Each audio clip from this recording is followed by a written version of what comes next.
नमस्कार। मराठा आंदोलनाच्या पार्श्वभूमीवर मोठी खळबळ उडाली आहे। एका गावाच्या प्रश्नावरून थेट शब्दयुद्ध पेटलंय। नाव मोठी, आरोप गंभीर आणि राजकीय वातावरण पुन्हा एकदा तापलेलं दिसत आहे। नवनाथ वाघमारे यांनी मनोज जरांगे पाटील यांच्यावर जोरदार टीका केली आहे। चिखला गावाच्या मुद्द्यावरून हा वाद समोर आलाय आणि त्यामुळे आता अनेक प्रश्न उपस्थित झालेत। नेमकं काय घडलं, कोड बरोबर आणि कोड चूक हे समजून घेणं खूप महत्त्वाचं आहे। त्यामुळे हा व्हिडिओ शेवटपर्यंत नक्की पहा। मिळालेल्या माहितीनुसार चिखला गावातील एका स्थानिक प्रश्नावरून मतभेद निर्माण झाले।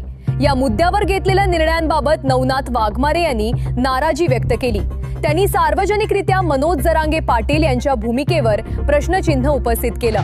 त्यांच्या मते काही निर्णय योग्य पद्धतीने आणि सर्वांना विश्वासात न घेता घेण्यात आले।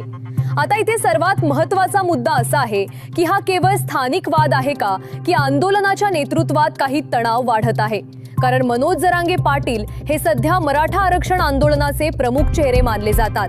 त्यांच्या प्रत्येक निर्णयाकडे संपूर्ण राज्याचं लक्ष असतं। अशा वेळी त्यांच्या नेतृत्वावरच टीका होत असल्याने या प्रकरणाला अधिक गांभीर्य प्राप्त झालंय। वाघमारे यांनी स्पष्ट शब्दात आपली भूमिका मांडली आहे। त्यांनी निर्णय प्रक्रियेतील पारदर्शकतेबाबत प्रश्न उपस्थित केलेत। मात्र दुसरीकडे मनोज जरांगे पाटील यांच्या बाजूने अद्याप सविस्तर अधिकृत प्रतिक्रिया आलेली नाही। अधिकृत माहिती अद्याप स्पष्ट नाही, त्यामुळे नेमकी परिस्थिती काय आहे हे पूर्णपणे स्पष्ट झालेलं नाही।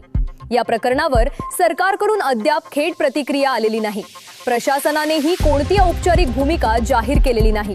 अधिकृत माहितीची प्रतीक्षा आहे। मात्र परिस्थिती संवेदनशील असल्याने सरकार आणि प्रशासन या घडामोडींवर लक्ष ठेवून असल्याची शक्यता आहे। जर हा वाद अधिक वाढला तर संवाद, बैठक किंवा मध्यस्थीची गरज भासू शकते। कारण स्थानिक पातळीवरील प्रश्न आणि राज्यव्यापी आंदोलन या दोन्ही गोष्टी एकमेकांशी जोडलेल्या आहेत। कोणताही गैरसमज वाढला तर त्याचा परिणाम मोठा होऊ शकतो। या वादाचा परिणाम सर्वप्रथम स्थानिक पातळीवर जाणवू शकतो।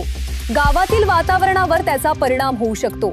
त्यानंतर आंदोलनाच्या एकजुटीवर परिणाम होण्याची शक्यता आहे। सामान्य लोकांमध्ये संभ्रम निर्माण होऊ शकतो।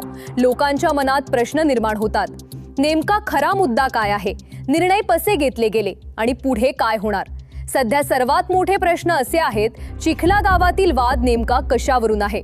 निर्णय प्रक्रियेत खरोखरच काही त्रुटी झाल्या का, नेतृत्वात मतभेद वाढत आहेत का आणि सरकार याकडे कसं पाहणार।